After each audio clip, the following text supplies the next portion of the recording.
Meenu TV.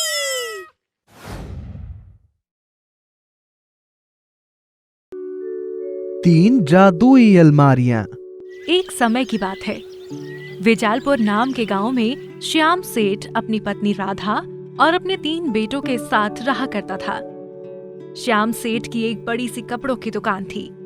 आसपास के गांव में वो सबसे ज्यादा अमीर सेठ थे, पर उन्हें अपनी अमीरी पर जरा भी घमंड नहीं था। वो बड़े ही उदार स्वभाव के और दयावान इंसान थे। सेठ जी, क्या हम अंदर आ सकते हैं? हाँ, जरूर जरूर आइए। बताइए, मैं आपकी क्या मदद कर सकता हूँ? सेठ जी, हम पास ही के गांव से आए हैं। हमारे गांव में बहुत ज्यादा बारिश हो जाने की वजह से हम सब बर्बाद हो गए हैं। अगर आपके पास हमारे लिए कुछ काम हो तो हम सब आपके आभारी रहेंगे। देने वाला तो ऊपर वाला है। आप सब कल से यहाँ मेरी दुकान पर आ जाइएगा, आपको काम मिल जाएगा।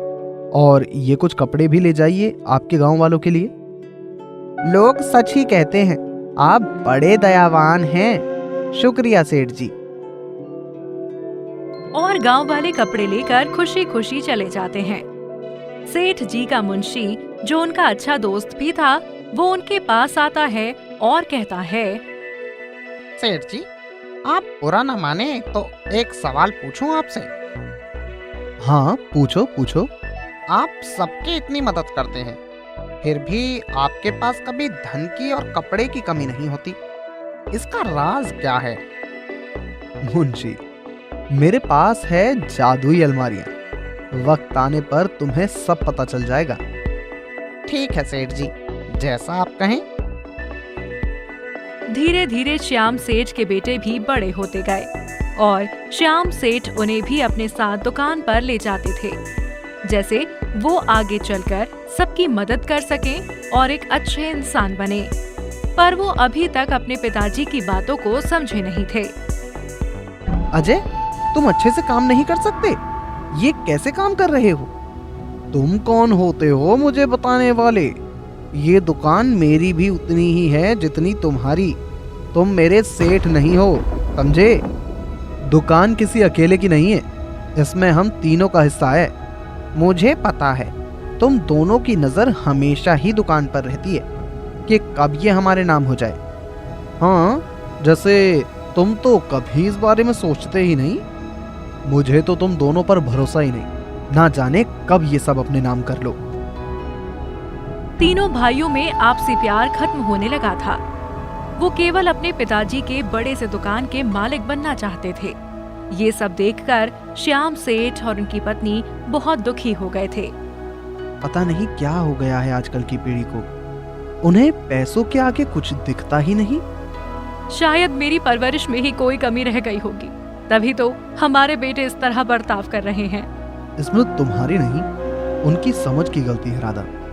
और तुम चिंता मत करो, मैं उन्हें साथ रहने का और परिवार का मतलब समझा कर ही रहूंगा।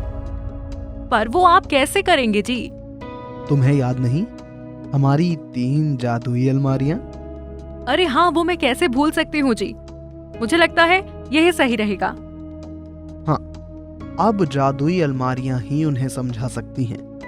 मैंने आज तुम तीनों को यहाँ एक बहुत जरूरी बात के लिए बुलाया है। हाँ, कहिए पिताजी। मैंने आज अपना सब कुछ तुम तीनों में बांटने का फैसला कर दिया है। मैंने देखा है कि तुम तीनों की आपस में जरा भी नहीं बनती। यही सही रहेगा पिताजी, हम तीनों एक साथ बिल्कुल भी नहीं रह सकते। हाँ पिताजी, तीनों अलग रहेंगे तो अपने अपने तरीके से दुकान को आगे बढ़ाएंगे। साथ रहने में जो शक्ति है वो अलग रहकर खत्म हो जाती है। लेकिन अगर तुम तीनों की यही मर्जी है तो मैं अपनी दुकान के 3 हिस्से कर देता हूँ। और तो और, आज मैं तुम तीनों को और एक चीज जो सबसे महत्वपूर्ण है वो भी देने वाला हूँ। हमारी पुरखों की 3 जादुई अलमारियां। हमने कई बार बस उसके बारे में सुना है, पर आज जाकर हम वो जादुई अलमारी पा सकेंगे। सिर्फ उन्हें पा लेना ही जरूरी नहीं है, उनका सही इस्तेमाल करके ही तुम उनका लाभ ले सकते हो। पहली अलमारी जो मैं रवि के नाम कर रहा हूँ, उसमें तुम जितने भी कपड़े डालोगे वो अलग अलग रंग के बनते जाएंगे। दूसरी अलमारी मैं अजय के नाम कर रहा हूँ, वो हर कपड़े को दोगुना और तिगुना कर देगी। तीसरी अलमारी मैं करण के नाम पर रख रहा हूँ, जिसमें हर बार कपड़ा रखने से नए डिजाइन का बन जाता है। मेरी इतनी बड़ी सफलता का राज यही तीनों जादुई अलमारियां थी जो मैं आज तुम तीनों को सौंप रहा हूँ। अब ये तुम्हारे ऊपर है कि तुम इनका इस्तेमाल कैसे करते हो। तीनों अपने अपने हिस्से की जादुई अलमारियां पाकर बहुत ज्यादा खुश थे। रवि ने अलग अलग रंग की साड़ियां जादुई अलमारी से बनाकर बेचने के लिए रख दी। अजय ने एक जैसी बहुत सारी साड़ियां बनाकर दुकान में रख दी और करण ने साड़ियों पर डिजाइन बनाकर बेचने को रख दी। पर उन तीनों के पास जो भी ग्राहक आते थे वो अलग अलग रंग, डिजाइन और साड़ी की मांग करते, जो उन तीनों के पास थे तो सही, पर तीनों अलग अलग उनका व्यापार कर रहे थे। ऐसे वक्त गुजरता गया और उन तीनों को दुकान में बहुत नुकसान उठाना पड़ा। मैंने सेठ जी से कई बार इन जादुई अलमारियों के बारे में पूछा था और उन्होंने मुझे हमेशा सही वक्त का इंतजार करने को कहा।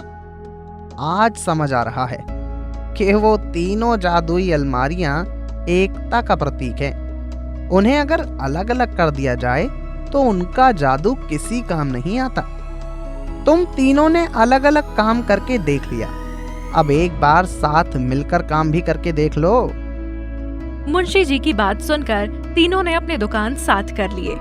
अब उनके पास हर रंग की, हर डिजाइन की और ढेर सारी साड़ियां मौजूद थीं, जिनसे साड़ी ग्राहकों में उनका बहुत नाम हो गया और उन्होंने दिन दोगुनी रात चौगुनी तरक्की कर ली।